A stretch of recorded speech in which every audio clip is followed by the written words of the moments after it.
Perfect. Okay, good morning. Thank you for joining us for the Astrophysics Department seminar of this week.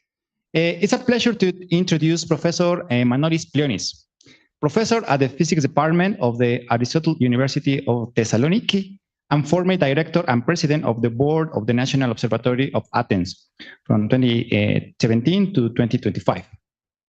He earned a degree in mathematics and his PhD in observational cosmology from the University of Sussex, working with Professor John Barrow, and later he held a postdoctoral position at CISA and ICTP in Italy. Professor Plionis has long-standing ties to Mexico, having been a visiting researcher at INAOE for over a decade. His scientific work spans observational cosmology, large-scale structure, and extragalactic astrophysics, with recent interest in climate change and its society implications. He has authored over 250 scientific publications and actively participates in international collaborations. Today, he will share with us a talk titled Climate Change, the Response of the Scientific Community in Greece, which is one of the CC hotspots. Manoli, thank you and welcome. Thank you very much. Am I heard? Is it working? Right. Okay. Es un placer estar aquí de nuevo en el INAOE, dar una plática aquí en esta aula, en este auditorio, después de más de 10 años. La última charla que dio era sobre estadística, era el año de la estadística. No recuerdo cuándo era, 2014, 2015, no me recuerdo. Era la última vez que de una charla aquí. Entonces es un placer estar aquí de nuevo, ver mis buenos colaboradores, colegas, amigos, estudiantes, pero desafortunadamente voy a hablar en un tema que no conozco, la orología española. Por esto voy a hablar en inglés. Having said that, my talk, although I'm an astrophysicist, my talk will be on climate change. This is a topic that I started working on once I resumed the position of the director of the National Observatory of Athens, which is an institution like INAOE. It has 3 areas. It's the area of astrophysics, the area of seismology and geodynamics, and the area of climate change, meteorology, and atmospheric physics. Why is that? Why have I put myself into the new subject, and particularly this subject? Because this is a very crucial and important subject that humanity has to deal with if we are to survive. It's very important, and I hope that I will present a few arguments to show how important it is. The idea is that I will extend more my talk towards the basic of climate change and its effects, and less on the response of the Greek community, the Hellenic community. I will do that as well at the end, just in order to show how a scientific community can act proactively and can actually do what it should do, taking the responsibility in areas where, unfortunately, other people don't take the responsibility, like politicians. Right, okay, having said that, let me start.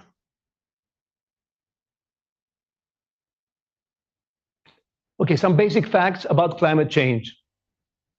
The Earth climate is driven by the solar energy that is influxed within our environment. 30% of the solar energy is reflected back into space, and 70% of the solar energy is absorbed by the Earth system. The part that is absorbed by the Earth system is 16% is done by the atmosphere, 3% by the clouds, and about 51% by the surface of the Earth. Now, what happens is actually, we have observed that in other planets of our solar system, and we know that the people who work in astrophysics are very acquainted of this fact, is that the UV and optical radiation that is absorbed is re-emitted in infrared. And in this re-emission, what happens is that the clouds, the various gases that are within the atmosphere of the Earth absorb this infrared emission, radiation, and it re-emits it in various directions, some of which are towards the Earth back. This creates the so-called greenhouse effect. The greenhouse effect is an important effect.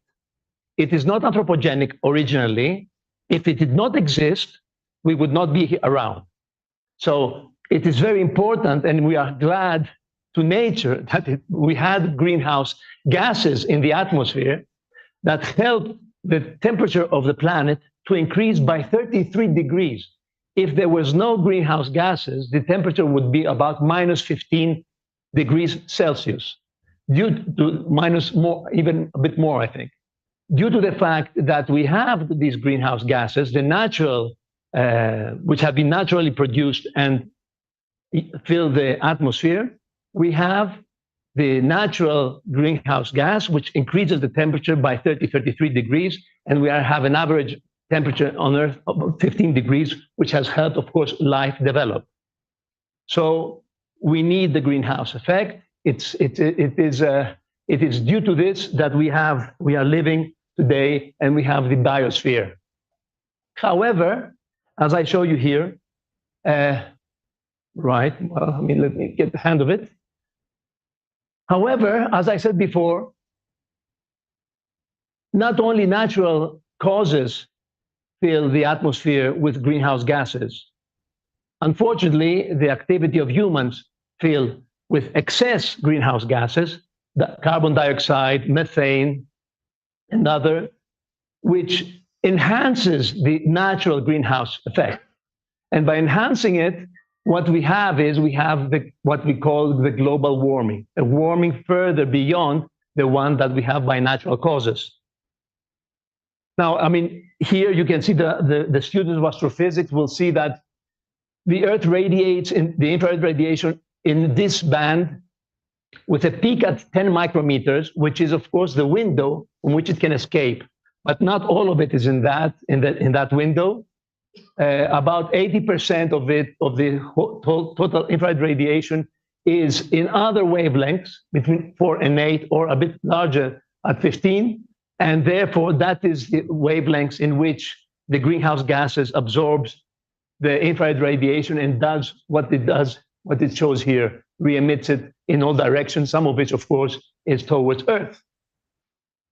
Right, so this is the basic concept of what we call the relation between global warming and greenhouse gases and the greenhouse effect.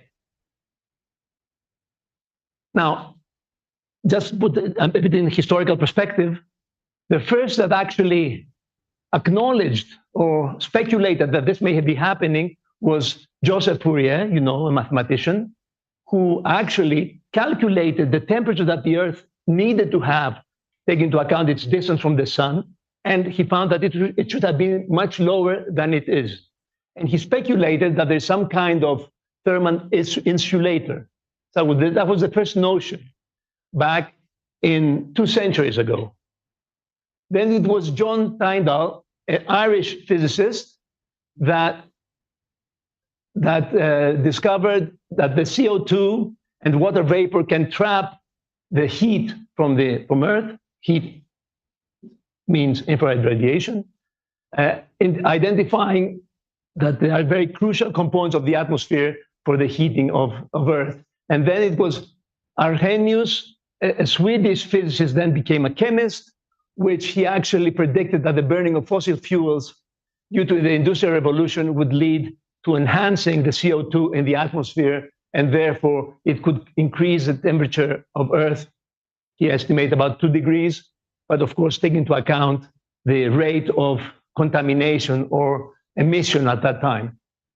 I have put here Carl Sagan. He's not one of the founders of the whole concept. However, he was the first, he's an astrophysicist, he was the first that actually testified in front of the Congress, the US Congress, with respect to the dangers of climate change back in 1985.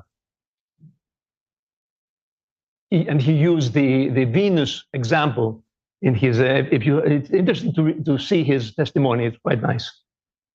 Now, the first public notion of the issue of climate change, rather of global warming, is already back in already back in 1912, in this newspaper, in this obscure newspaper, in Rodney and Otamatea Times of New Zealand, in which actually the article says that the furnaces of the world are now burning about 2 billion tons of coals a year. When this coal unites with oxygen, it adds about 7 billion tons of carbon dioxide in the atmosphere yearly. This tends to make the air a more effective blanket for the Earth and to rise its temperature. The effect may be considerable in a few centuries. And they were quite right, much earlier than a few centuries, actually.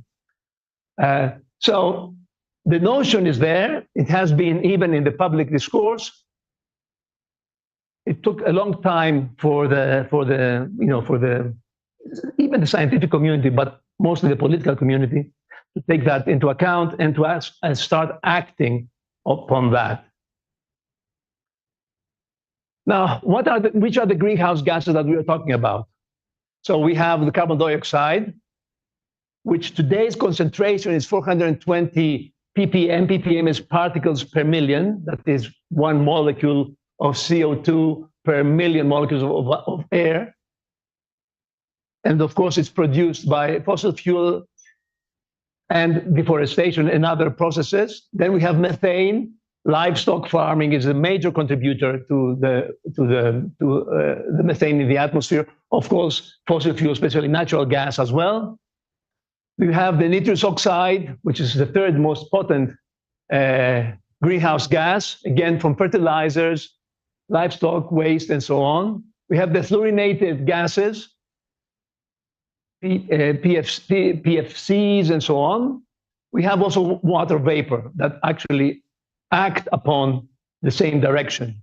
Now, we have a parameter that can help us understand what is the contribution of each of these greenhouse gases to the total effect.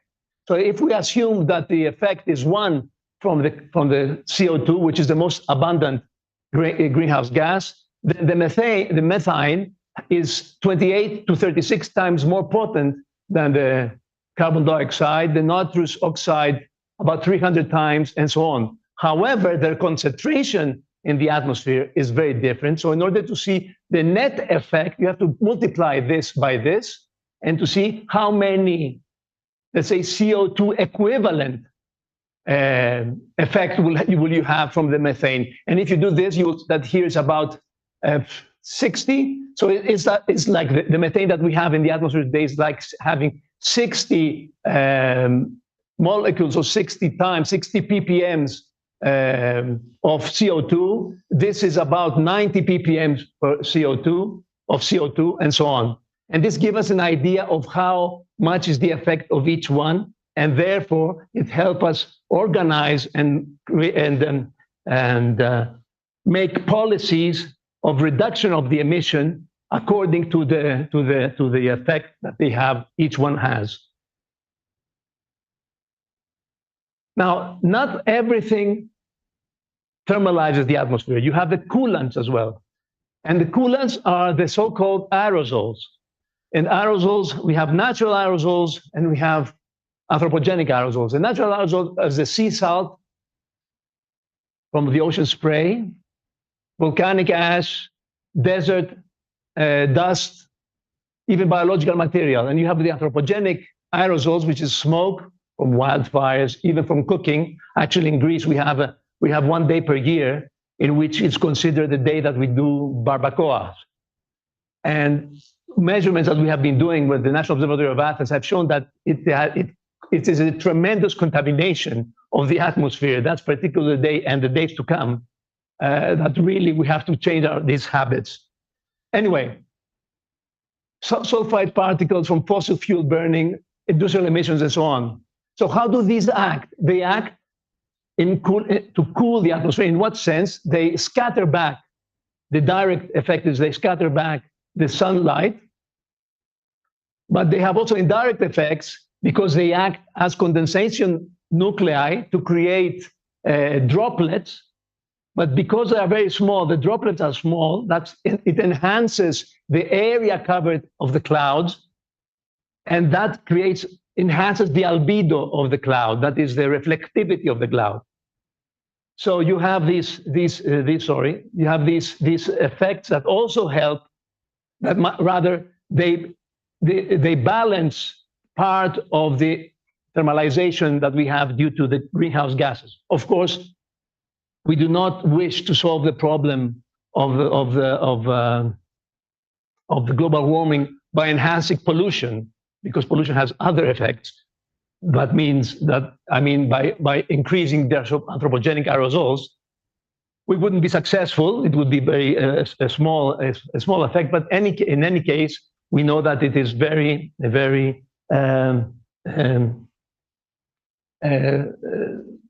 detrimental for the health of people. Okay, so these are the basic, let's say, the basic physical processes that happen, very crudely speaking, that create the global warming, as I said before.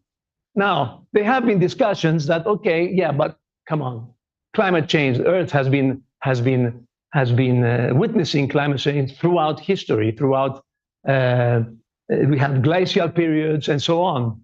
True, there is also a component of natural climate change. And here we have the so-called Milankovitch cycle of 100,000 years, roughly. You see, there's a kind of a periodicity in the CO2 in the atmosphere and of the temperature.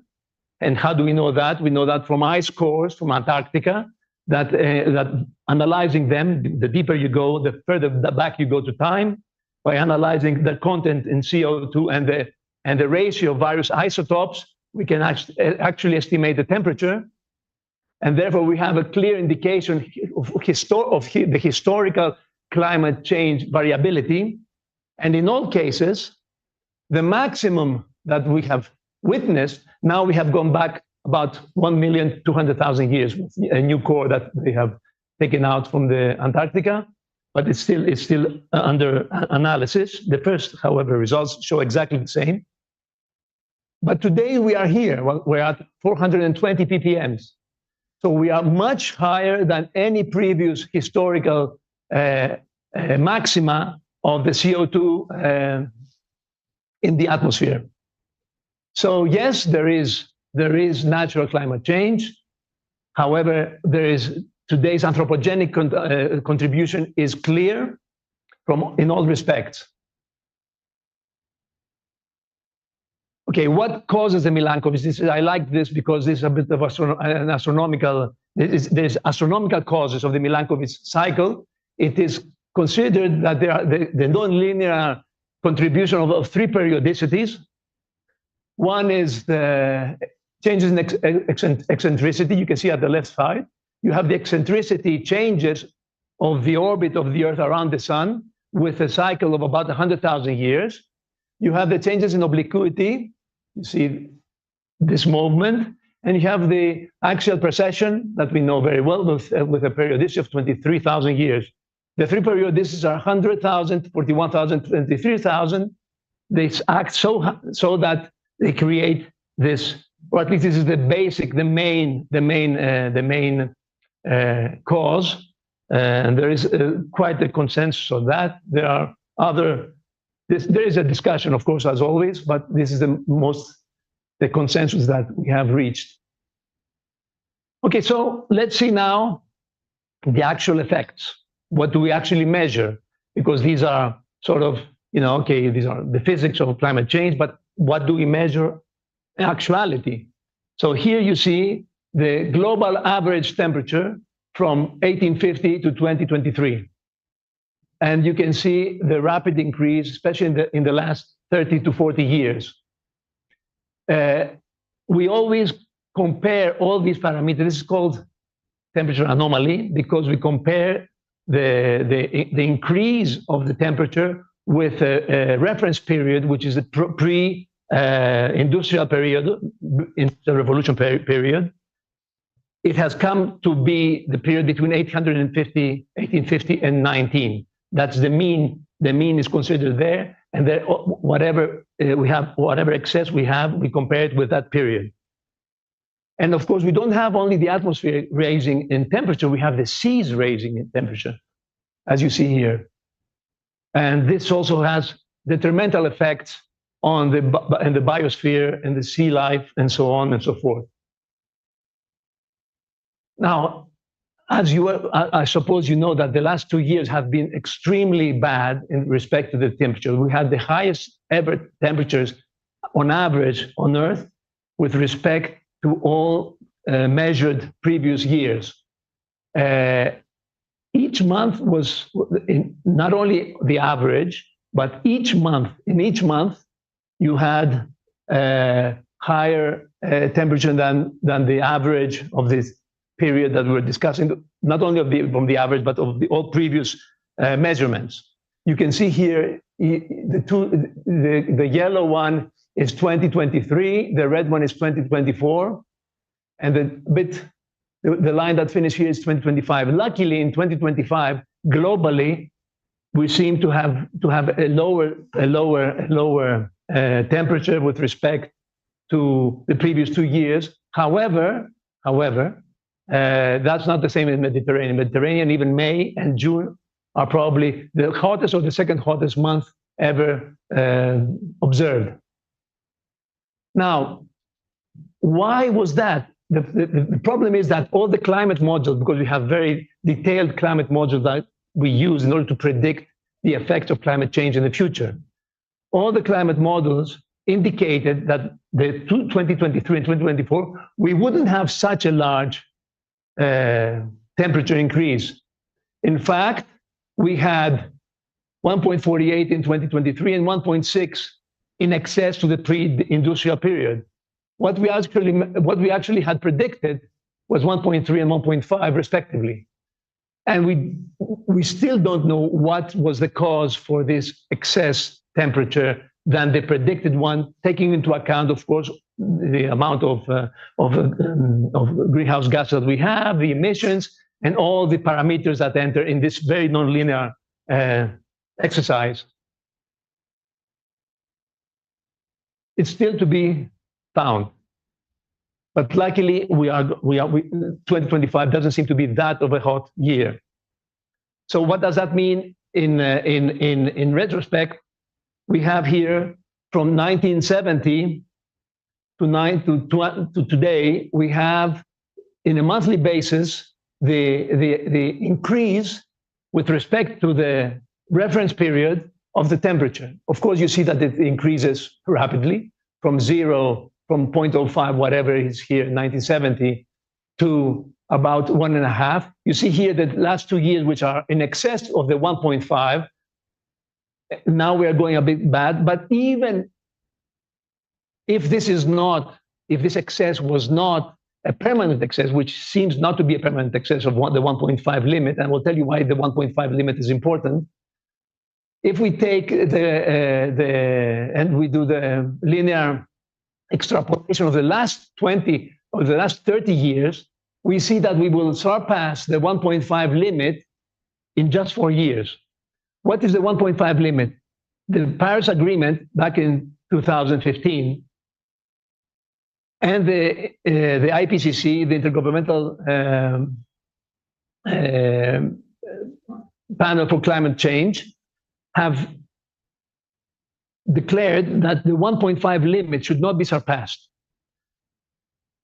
Actually, the 2-degree limit should not be surpassed, but they had put as a task the 1.5 in order to allow for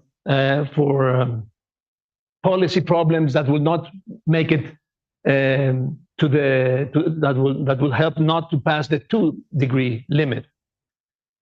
However, we see, and that was a limit that should not be surpassed by the end of the century, by 2100. We see that it's going to pass it much earlier. And this is a big problem because the 2-degree limit, which if it goes like this, even if it starts smoothing down this curve, we do not know exactly how the climate system will respond. There are indications that it will become very chaotic, which already we see such indications. So this is where we stand today globally. And the things don't look well because all the mitigation measures that should have been taken or should be taken are left for the future, or in the worst case, they are completely ignored by the new administration in the States and other countries that follow closely. So we are at a serious point in history, in the history of this problem, that we don't know how it will advance. Now, what are the main effects of global warming? I just list a few: melting of the ice and glacial retreat, which increases the sea level. And of course, increasing the sea level, we have coastal flooding, we have erosion, we have whole countries disappearing, like Vanuatu, Tuvalu in the Pacific. We have the acidification of oceans that creates a lot of species to disappear. The corals, Itzia knows about it very well, and of shellfish. We have extreme weather events and natural disasters. You've seen this happening in the States with wildfires, with the flooding in Pakistan, with the flooding in Greece, with the flooding in Spain, with flash floods, actually. This creates a lot of pressure to agriculture, scarcity of water, weather, the temperature affects the crop yields, and this will affect the supply of food in big cities. We have, of course, the biodiversity losses in all respects. We have human health risks due to heat stresses, especially in cities where we have the urban heat islands, which is an effect that you have the temperature due to the increase, due to the global warming, but that interacts with buildings, with asphalt, with whatever you have inside towns to increase further the temperature locally. We have climate migration. This is another very important problem that we haven't yet realized. It has started already. For example, already in Tuvalu, they have agreed with, luckily, Australia to accept migrants from Tuvalu, 250 per year, because they're disappearing. The islands are disappearing, actually disappearing. So they will not be able to live there. But this is another problem which I will discuss a bit further down, which we have, and which will be very, very intense in the next few years, in the next decades. For example, the World Bank has made a study and estimates only in Africa about 140 million people in the next 30 years will have to relocate from their habitat due to the effects of climate change. And that's only in Africa. And of course, we have economic costs. I mean, all these effects have economic costs, which can be measured. It has been measured, and it's huge. It's beyond any single state being able to deal with it. Okay, let's talk a bit about natural disasters, because again, there's an argument. People say, okay, come on, we always had floods. We always had forest fires. Why should we think that climate change is the cause of these things? Of course, it's not the cause, but it enhances them. It makes them more critical, it makes them more intense. Of course, there were always natural disasters due to climate. Here's just a few photographs from Greece, actually. This is from a flash flood from which we had 24 people dying back in 2017. This is from 2018, the Mati fire, which was a devastating fire that we had 104 people being burned alive. These are issues that we are, especially in places like the Mediterranean, the Eastern Mediterranean, which is a hotspot that I will discuss. These are issues that we are dealing daily.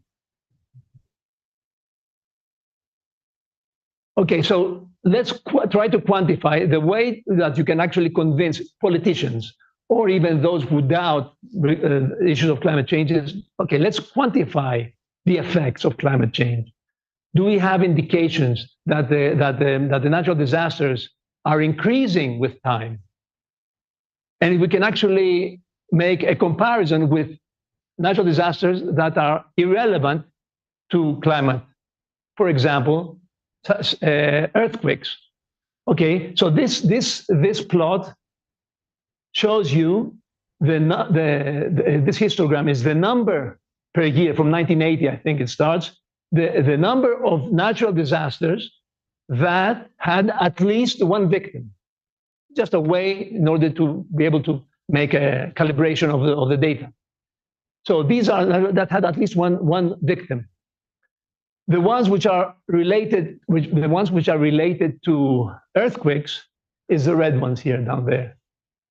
They're roughly the same. Of course, there are variations which can be for a variety of reasons, because there are periods in which the tectonic plates are more active than other periods. But I mean, roughly they are constant. All the others are related to the climate. Storms, wildfires, and so on. And you can see it's increasing. Okay, this is one plot. The next one is, it refers only to the United States and is natural disasters that had at least a cost of $1 billion per natural disaster. And how these increase, this is something that the United States understand better. I mean, when you talk about money, that's where you can actually convince them. So you can see here, again, it's increasing. These are all related to climate. And you see that is a clear trend. And the last plot is actually the cost, the global cost in billions of dollars, just of the last 8 years, from 2017 per year. And this has been provided, they have been provided by Munich Re. Munich Re is a huge insurance company that insures other companies. And you can see that it was about $130 billion in 17. It's almost triple, 320 billion in 2024. So there is no doubt that we have an enhancement in natural disaster and whatever that means with respect to human life, to migration, to economic cost.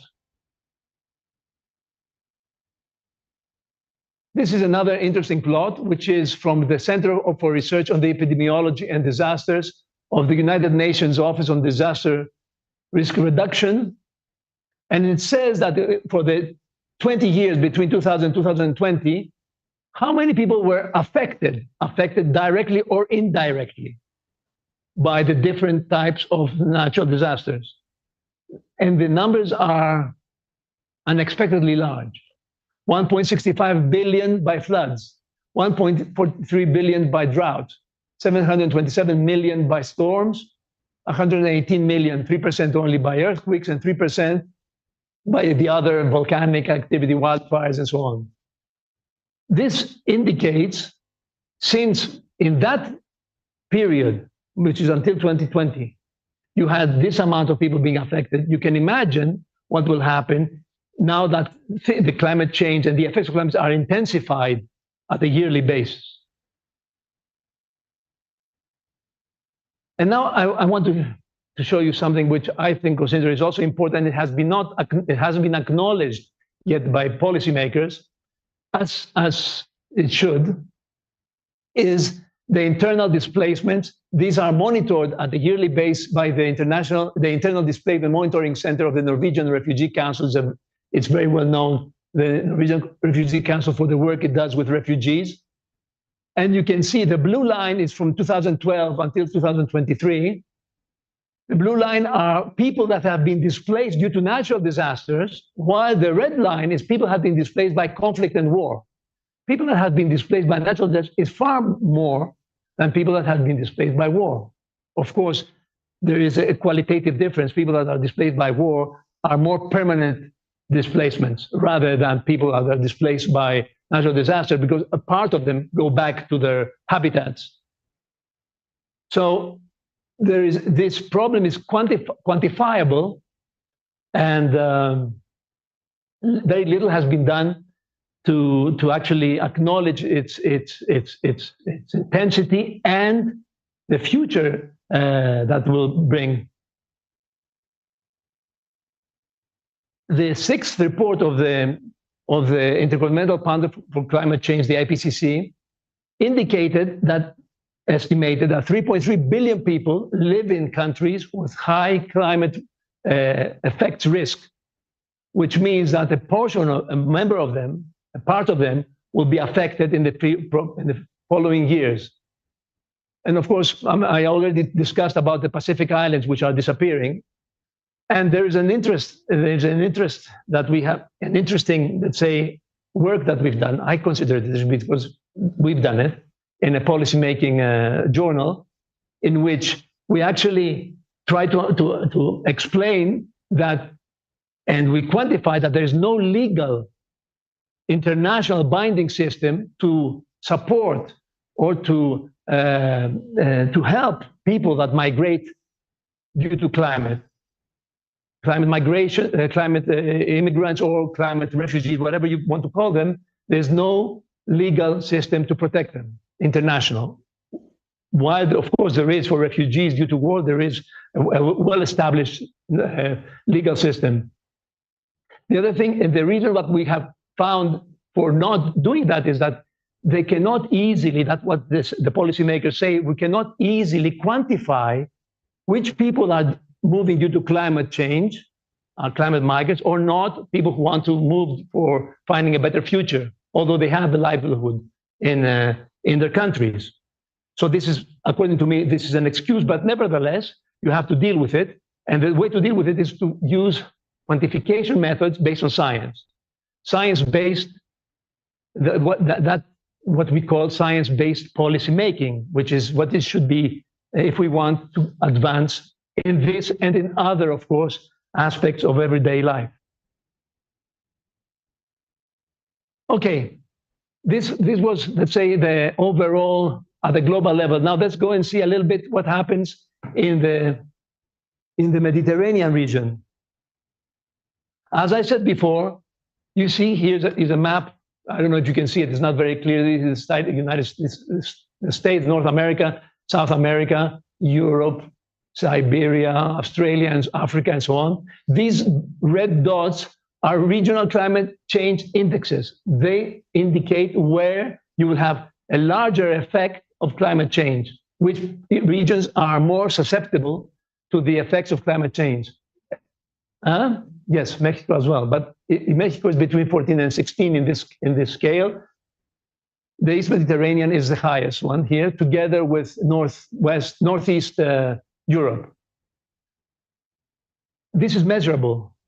Here you see the increase, the green line is the increase of temperature from 1880s until nowadays, and in blue is the temperature in the Mediterranean. You see that it increases, especially Eastern Mediterranean, with a higher pace than the world average. And this is also, these are from models, this is also predicted from climate models. That's why in the last IPCC report, they have a special section for that part of the world. Now, why is it a hot spot? This was a discussion that had been going on for some time. A recent article in Nature by a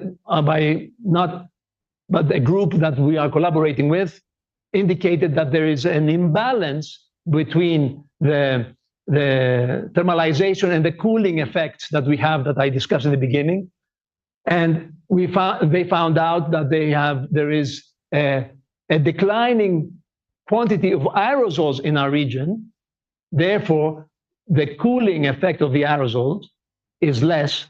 And that is why, together with the negative trend in soil moisture, that joins together to have this effect of higher rate of increase of temperature.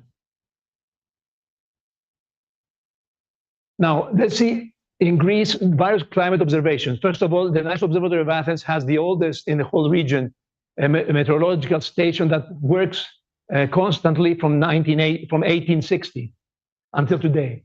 So we have a very good time series to see the evolution of temperature, of course, calibrating and doing whatever has somebody to do in order to be corrected for various effects. And this is what we get. This is we have a sharp increase. This is what I showed before. also in the previous graph, as far as temperature is concerned. As far as precipitation is concerned, what we have is we have a roughly constant volume of rain per year since the 1800s. But what we see is we have a declining number of days in which we have rain. What does that mean? That we have more rain per event. And that creates a problem of floods and so on.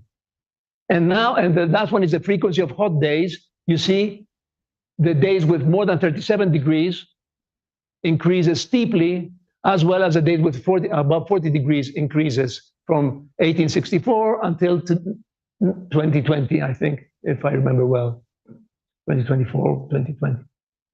So there are clear indications that we have severe consequences of climate change in our region. As far as the heat waves, the sea heat waves, because we have heat waves in the sea as well. This is from last year, the June 2024. You have regions in which you have more than 5 degrees warmer seas with respect to the control sample, the control period, which is really devastating for species. And if you see a few days ago, this is from a few days ago, you have in the western now part of the Mediterranean, here Spain, Italy, Greece. It's not the whole Mediterranean, the eastern part is missing. You have a severe heat wave, 5 degrees more than the control period in this area. Therefore, and what is the consequence of that? One of the consequences is that you have foreign species entering the Mediterranean from the Red Sea, for example. And nowadays, in the eastern part of the Mediterranean, the foreign species have dominated the local species, especially in the coast, Lebanon, Israel, Palestine coast. The species there they have changed completely. I mean, there's only a small fraction, a very small fraction of the original species, and they are dominated completely by the Red Sea species. And some of them are quite toxic, actually. You can't even eat them. Right, okay, so what else do we have in our part of the world? Here you can see the number of fires that have burned more than 30 acres with respect to the year. And you can see clearly that you have an increasing trend in the number of fires. And here is the burnt area, the total burnt area as a function of the year. And again, you see an increasing trend. So we do have evidences, quantitative evidence, on all respect that something terribly is happening in our part of the whole globe, but more so in our part of the world. I will not discuss this. This is a method that we devised in order to estimate, because we need to quantify. We have to convince the politicians that something is going wrong. So we're trying to find quantified methods that will indicate that, for example, that the wildfire management system is working or it's not working. And I will not go into details, but you can see in the case of Greece, this is Greece, Italy, Portugal, and Spain, we have devastating outliers indicating tremendously failures in the system, while Italy is doing very well, Portugal had one, and Spain is doing fairly okay. Anyway, I will not enter that. It's just to show you that scientists have to find ways to convince politicians. And the only way you convince politicians is by having quantification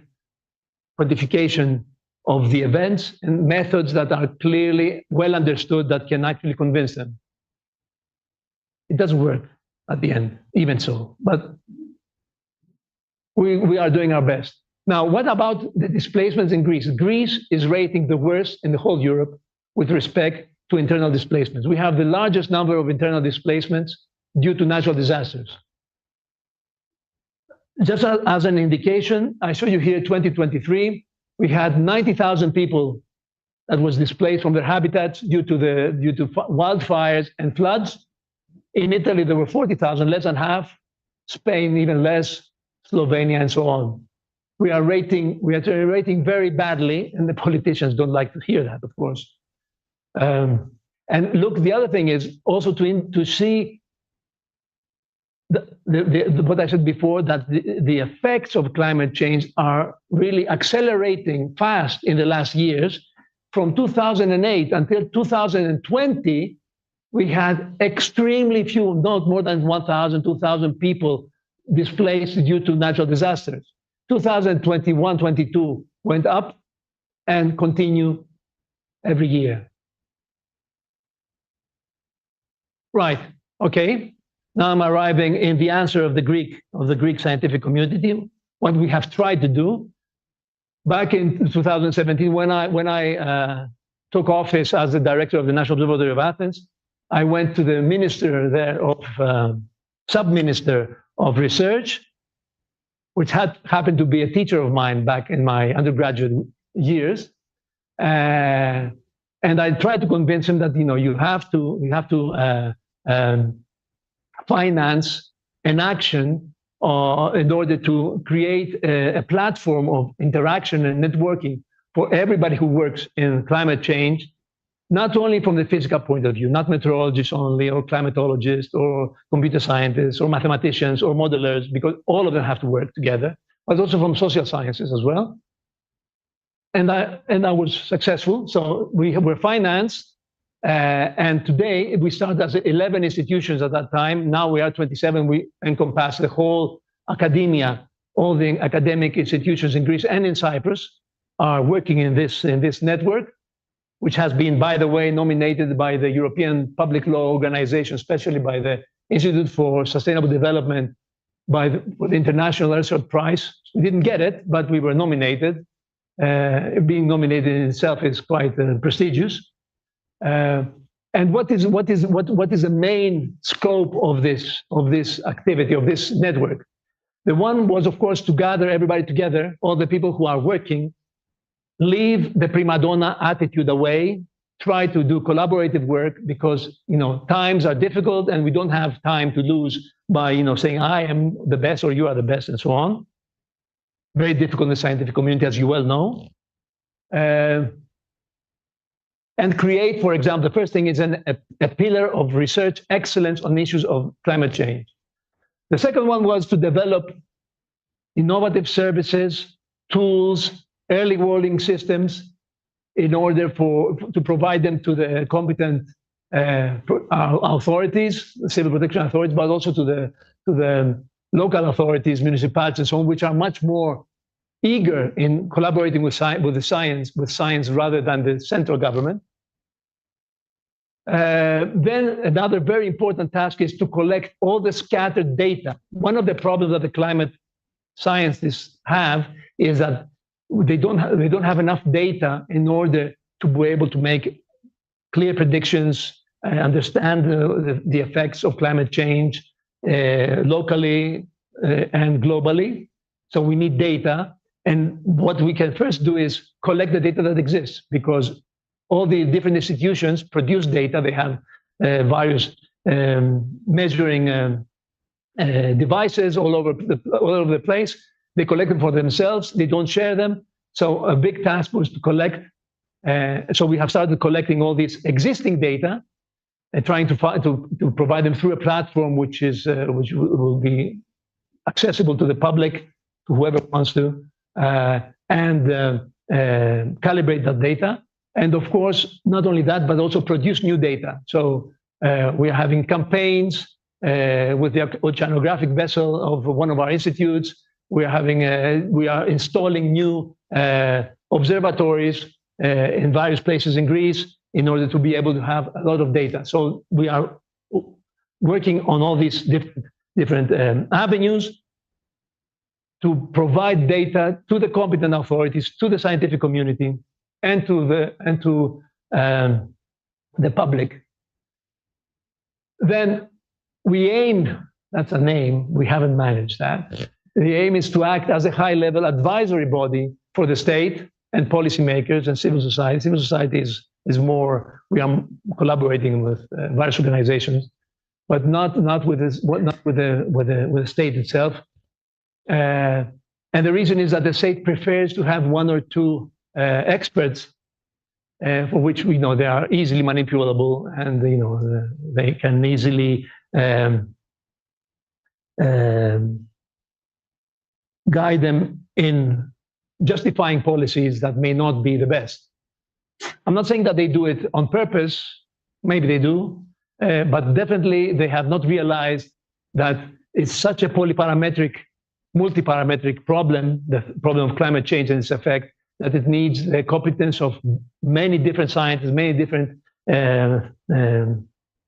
scientific directions, and so on. And the last one is to engage with stakeholders and through a variety of thematic open dialogue forums, try to formulate adaptation and mitigation plans.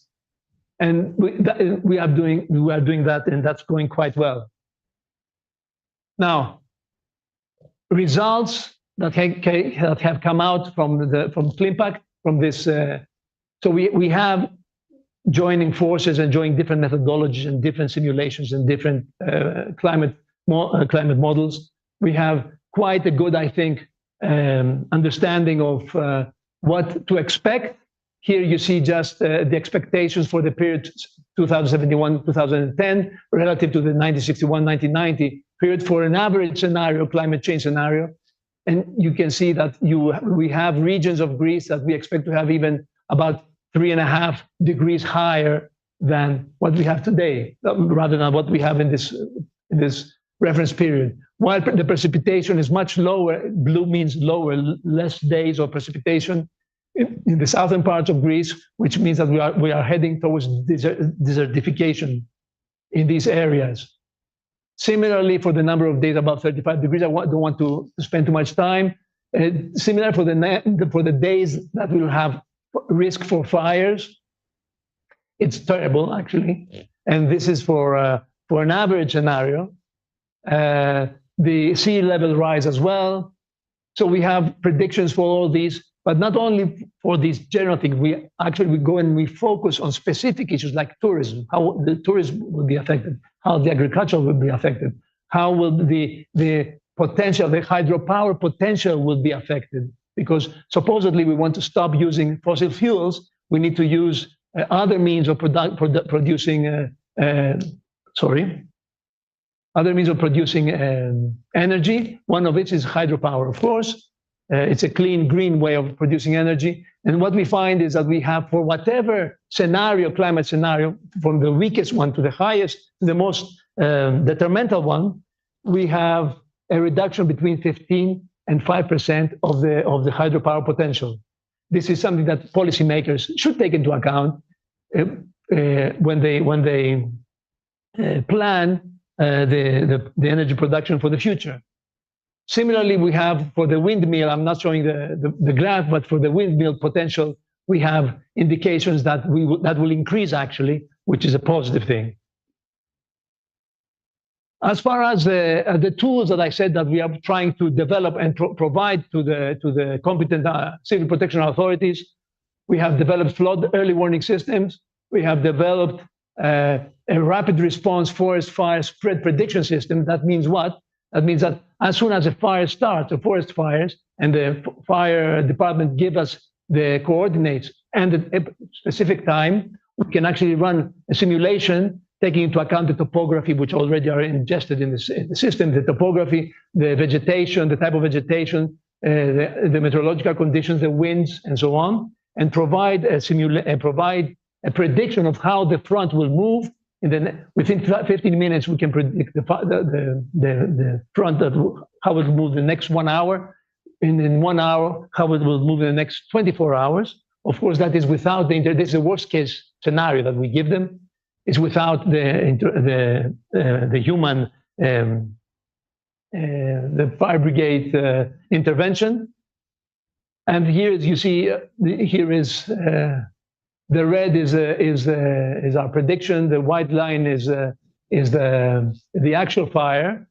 Here as well, of course, the actual fire. This is after a few hours. The actual fire changes, as I said, due to the human intervention. But having this model, let's say, they can actually act upon it in order to arrange their forces in such a way as to prevent the worst scenario. Here's just a mission to select data with the oceanographic vessel that we have, and similar missions are happening. Very costly, 15,000 euros per day. That costs us. So if we don't have any support from the state, we can't do that. And of course, as I said, develop a dynamical and user-friendly data platform. It's not yet ready, but it's quite developed. I will just show you, for example, here we have Greece. We have all the various positions. We have measuring devices, and there are 4 different types of measuring devices. These are oceanic, land, and atmospheric devices. So you point upon one of them, and you get a very nice feature. You can select. This is for an atmospheric one. You can select a temperature, and you see the time scale that you want to study, and you see here the results, and then you can download. Once you know what you want, you can download the data. So this is something which we think that is going to be very helpful for all concerned. And of course, as I said, we are developing new infrastructures. While I was in the direction of the National Observatory, I managed to acquire funds, 22.6 million euros from the European Investment Bank to build this, the Antikythera Observatory for Geoscience and Climate Change in an isolated islands. We need to be isolated because we don't want any anthropogenic contamination. We want to be able to measure gases on the background level. And here are various instruments that we have already. This is how it will look when it finishes. It's now being developed. Right, okay, so let's wrap up. Anthropogenic climate change is a fact. Actually, according to the Milankovitch periodicity, we should have been cooling now. If it was for the natural climate change, we should have been in a period of cooling rather than warming.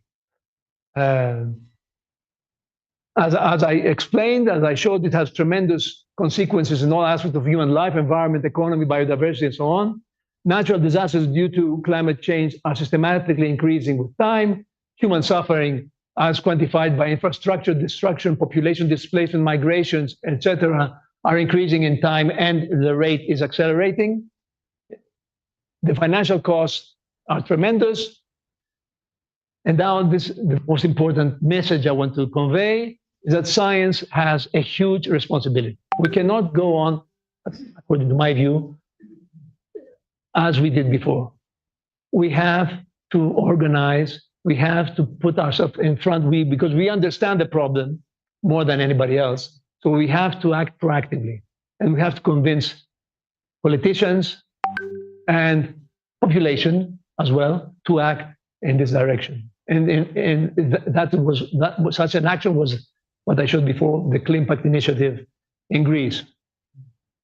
And of course, something that the politicians should understand, that we are not in a period we can actually use empiricism or what we knew how to do things in the past to go on like that. We have to have hard science and evidence-based policymaking. And some last, instead of an epilogue, personal views is that we cannot tackle the problem of climate change if we do not change the production and consuming paradigm models. We cannot do that. If we continue like, you can see it. I mean, you can see what happens with Trump, with everybody. We have to change. Now, that's a big issue. How can we change the production? That means changing economic paradigm. We have to lead capitalism away. Can we do that? We either do it or we are doomed. That's my personal view. Okay. Now, furthermore, of course, you need to tackle climate change. You need international consensus and cooperation. It's not possible to have countries like the United States, like China, polluting or having emissions which are much beyond what we need to have in order to tackle the problem, and having a fight. I mean, you cannot have fights. You cannot have wars. You cannot have genocide like in Gaza. You cannot have economic and military rivalries, intellectual regression. We're going back in the Middle Ages. I mean, look the level, the intellectual level of the politicians that we have. And I'm not talking about Mexico. I don't know in Mexico. Okay, I don't want to be disrespectful. But I mean, look in countries like Europe. I mean, they're baboons. Or in the United States. We cannot go on with business as usual. Huh? Anyway, so thank you for your attention.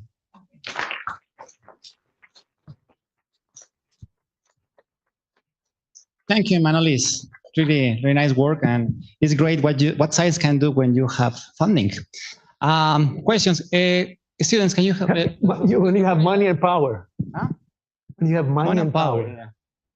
Estudiantes, ¿me pueden ayudar? Les mandé un correo. No, los estudiantes, les mandé un correo. No se amontonen. No, los estudiantes. Gracias, gracias. De lo que sean.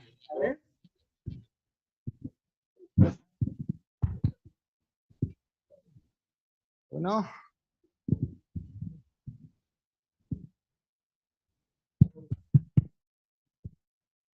Fabián, ¿ya puedo? Listo. Ya. ¿Ya puedo? Sí. Manolis, I didn't quite get the reason why the Mediterranean has higher warming than the rest of the seas in the world. I would have thought that this is because the Mediterranean is quite isolated through the Gibraltar Strait. There is very little mass of water that can be exchanged with the ocean. But you talk about the aerosols, which I believe are in the atmosphere, right? So yeah. Can you please elaborate on why we're having this warming in the Mediterranean? Yes, of course. The reason why the Mediterranean, especially the Eastern Mediterranean, is a hotspot is a combination of many different effects. The dominant one, actually, this is what this Nature paper indicates. The dominant one, of course, it has to do with topography. It has to do with isolation. In the Eastern Mediterranean, the seas are very deep. They go down 5 kilometers in areas. So they're not that shallow. But the local circulation of air, all of this plays a role. However, what they found in this work is that the dominant one is the fact that there are less cooling agents in the atmosphere, like the aerosols, due to the fact that there has been an intense period of reduction through various policies in the region, reducing the contamination from industry and so on. And therefore, it's not that you have a further agent of warming, but a lack of agents of cooling. So that's I mean, it's quite convincing, the paper, yes. Nevertheless, they have compared with other regions of the planet, which have similar conditions, topographical conditions, and the only thing that they differ was this. And I take the word for them. I take their word for it. Yes. No, it's in the whole region, actually. The temperature measurements that we have average temperature measurements in various locations. There are small variations in the rate in which temperature increases, but overall, in the whole region, you have the same effect. Not only in Greece, but I mean, yeah. No. What you saw in Turkey was the predictions for temperature. It's not the measurements. What I'm saying is the measurements we have is an average of various locations. So you have an average trend which indicates that you have a higher rate of increase of temperature in the whole region. However, in Greece it's a bit worse. But this is a secondary effect. It's not the main. Yeah. Yes. But the temperature there does not increase with the same rate. However, there are different processes that create the heat waves in the sea. You have terrible heat waves in the sea. Now, this year, it is tremendous. Especially, this was a plot of 2 days ago. I guess you can take questions in Spanish as well. Well, let's try. I'll answer in English. Okay. Si quieren también hacer la pregunta en español, no hay problema. Muchas gracias por su plática. Se me hace muy importante e interesante. Ya que mencionó esa parte de science-based policy making, I wanted to know now that you have think about this a lot, I wanted to know your opinions on the green growth versus degrowth debate, your takeaways and things of this regarding that debate. The green growth versus degrowth debate about how to do the policy making. I don't know if I didn't understand. For instance, some people argue that we should try to keep growing the economies while making them greener, and some people argue that keeping growing the economies is part of the problem. Yes. So it's like green growth versus degrowth debate. Yes. I know the argument. There's an argument, of course, globally in this respect. Yeah. So I wanted to know your takeaways. My opinion is not based on hard quantification to be able to answer scientifically. Okay, so I just want to make that clear because it's very important. This is another issue that scientists should understand. It's very important to speak for things that you know or that you have studied. Speaking for things or putting forward ideas. That's why I said at the end that was personal ideas. Present yourself as a specialist on this issue is a very wrong thing. It has been going on and has created tremendous problems. Therefore, my answer to this is not an expert answer. My answer to this is yes, I believe personally that continuing with the concept of the growing economy is devastating. We should go back and we should find ways of de-growing.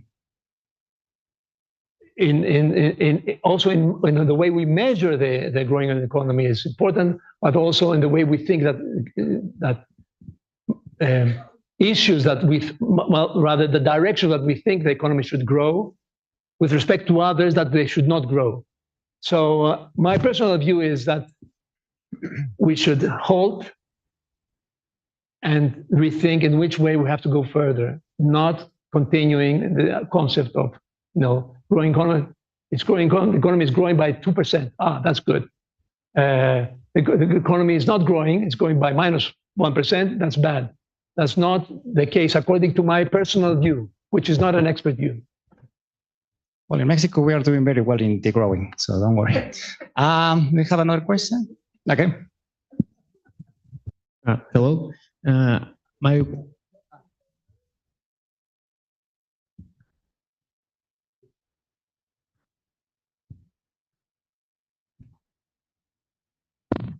My question is, was there any meaningful decrease in greenhouse effects during pandemics or? Yes, of course.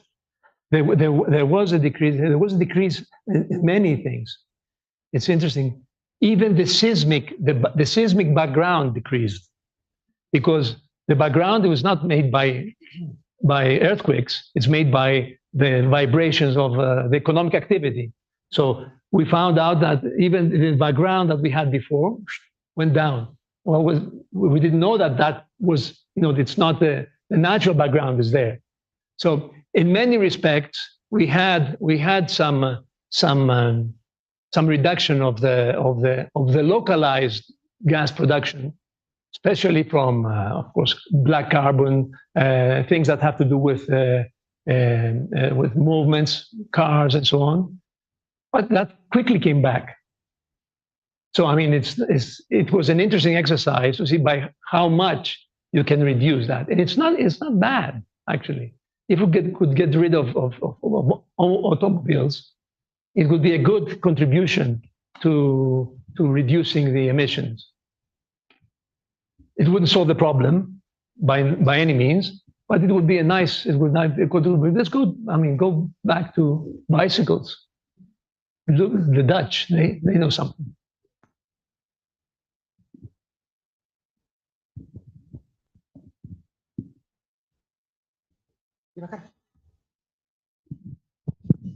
Yeah, Manolis, thanks. You said that 2 degrees is the critical value that we shouldn't reach. So what exactly happens if you, I mean, it's irreversible. They don't know what exactly happens. It's not as if they say, okay, 2.001. Rather, why you can't it is a critical that the system can become chaotic. So they cannot predict. It's not easy to predict what will happen if we pass the 2 degree now. I mean, very close in time. So that's why they have put that as the ultimate limit, and that's why they put 1.5 degree as the limit to actually to try to so that you will not pass the 2 degrees. But we are passing the 1.5 degree now. We will pass it in the next few years. So, and the other thing is that we have to realize is that CO2 lives in the atmosphere for hundreds of years. So the one that we produce now is not as if, even if we stop now, its production, its emissions. It's not as if we will solve the problem. We will continue having the consequences of the already existing CO2 for the next many decades. So, and that's why the whole discussion is we are putting burden on the next generations. The next generation will have to live in an inferno. I don't know what's the name in infierno.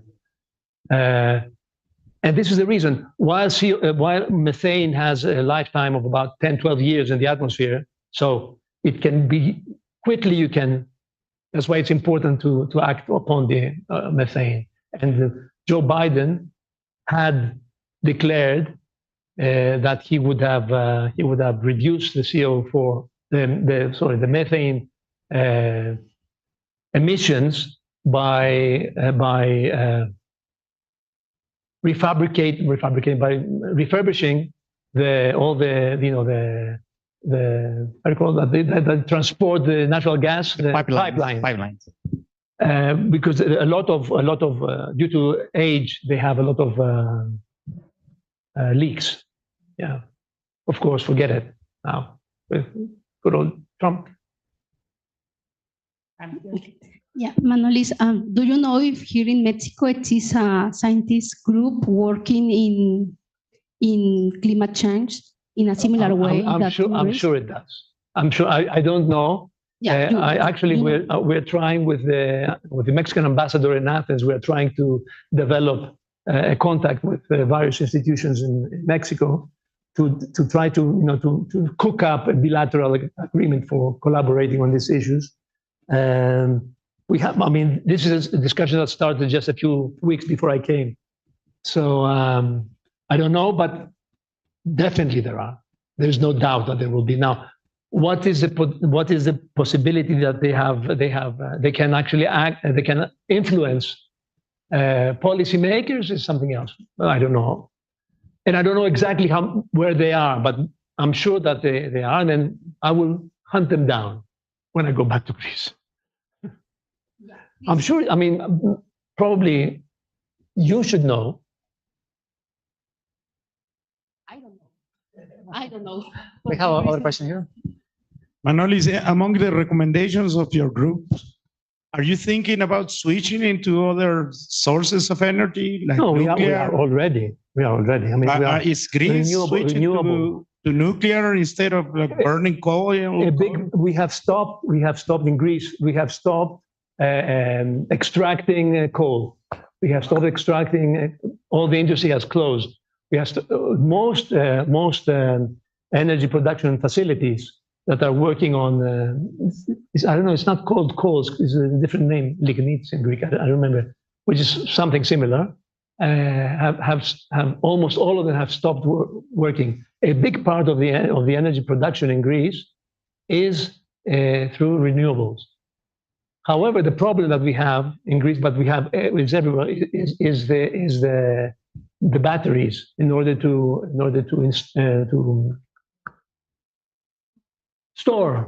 store the energy. There is a problem, and in the distribution there is a problem. not in the production as such. So Greece is doing quite well in that respect, although it did it very abruptly, with a lot of consequence for the local societies, because they went and they shoved, windmills just outside their houses, so to speak. So there was a lot of backlash because it was not done intelligently. It was not done with the consensus of the local communities. But speaking with respect to the energy production, yes, a big chunk of the energy in Greece is produced by renewables. But it is not safe. It is not safe because we don't store them. So a lot is spoiled because it's produced, but it's not used. We need security, energy security, which is not yet complete. Huh? You have to wait a week. No, yes, but I mean, the risk is to stay without electricity. That would be a revolution. We have some questions from the online audience. So, Sabbi Jacqueline asks, ¿qué factores consideraron para predecir las temperaturas superficiales globales con las que fueron comparadas las de los años 2023 y 2024?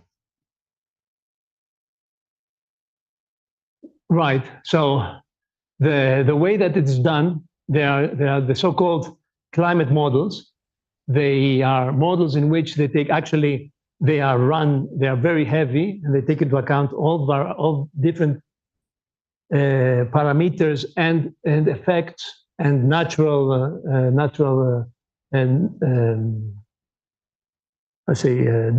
dynamical equations. And they are done by specific institutions like in Sweden and in other places in Denmark and so on. And then they are provided to the community, and then the different scientists and communities do the so-called downscaling, that is using methodologies in order to predict in smaller scales than the ones provided by these global climate models. These global climate models are run for ensembles, and they take the averages. So it is in order to take into account small variations in the initial conditions and so on and so forth. They take everything into account. The amount of greenhouse gases that we have now in the atmosphere, and the predictions of how much will be in the future years, depending on the scenario, because there are different scenarios depending on how much mitigation effects you will have, how much gas will be produced, and so on.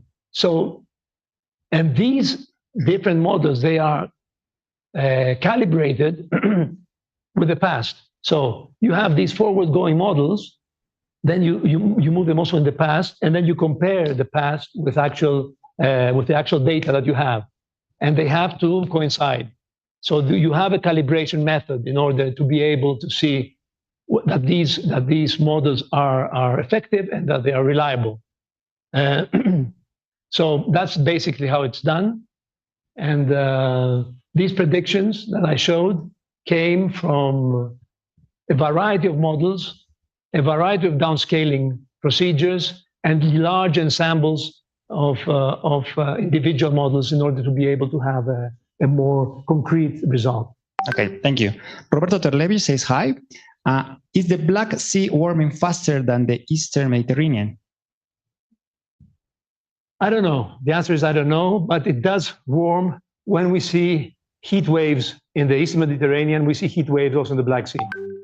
And indeed, there were indications, at least in some occasions, that they were slightly higher. The temperature was higher in the Black Sea than it was in the Eastern Mediterranean. But I cannot answer with confidence if that's a permanent fact. Okay. Ana Torres, ¿qué acciones consideras nos corresponde tomar a los científicos que no somos expertos en cambio climático para cambiar de políticas públicas? Well, be informed, first of all. I mean, obviously, I'm not advocating that everybody should leave what they do and they start working on climate change. But what I am advocating of is that scientists should be acquainted with the issues. They should discuss the issues.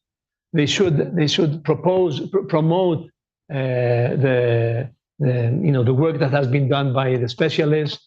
They should discuss it in their environment, and there should also there should be, I believe, a network as we created in Greece, a networking platform in which even people who are not working on climate change but they're interested, they can actually participate, and they can develop even interest after that. So, I mean, we should be. What I advocate is that the scientific community that is dealing even slightly with the issue should actually try to organize in a network, because you can actually convince the politicians, but also you can do much better work if you work in collaboration. So that's what should be people who are working even on aspects of climate change should do. And the rest of us, okay, I got involved mostly in the policy issue of the climate change, but even the ones who are not involved, they should actually try to be very acquainted with the problems and advocate the solutions in their environment, in the scientific community. And you will be amazed how many methodologies that we are working on other subjects can actually be applied intelligently in problems that have to do with the climate. Another question from the audience? Muchas gracias. Mira, toda proporción guardada, nosotros en el Observatorio de Sierra Negra tenemos una estación meteorológica desde hace 20 años. De hecho, hemos tenido varias. Y en lugar de Hawk, que es 500 metros más abajo, tenemos otra. Entonces, igual empezamos a estudiar el clima por ser observatorios, pero ya también estamos viendo que estamos empezando a medir el aumento en la temperatura. Y bueno, estamos dando seguimiento. Sí, lo estamos ya midiendo. Tenemos una cobertura muy buena, sobre todo en Hawk. Y también en los gaps que no tenemos datos en la negra, un estudiante está haciendo su tesis en eso, ya predice, puede llenar los gaps usando Machine Learning, porque estudiamos la correlación entre la cima y Hawk. Entonces, así como supongo que empezaron en el Observatorio de Atenas, estudiando por otras razones. Hay cosas muy interesantes. Los astrofísicos ya sabemos conceptos que son muy comunes en esa ciencia. Optical depth of the aerosols, greenhouse gases and its effects. Son conceptos que ya en planetología, por ejemplo, son muy, y no solamente eso, muchos somos muy, los conceptos son muy familiares. Sí, sí. Y podemos hacer buen trabajo. Entonces, muy bien. En realidad sí, llevamos más de 2 décadas. Ok. Bueno, Manolis, a nombre de la Coordinación de Astrofísica, te agradecemos mucho por esta charla y que nos llevamos muchas cosas para pensar y reflexionar. Muchas gracias por darme esta oportunidad. Manolis.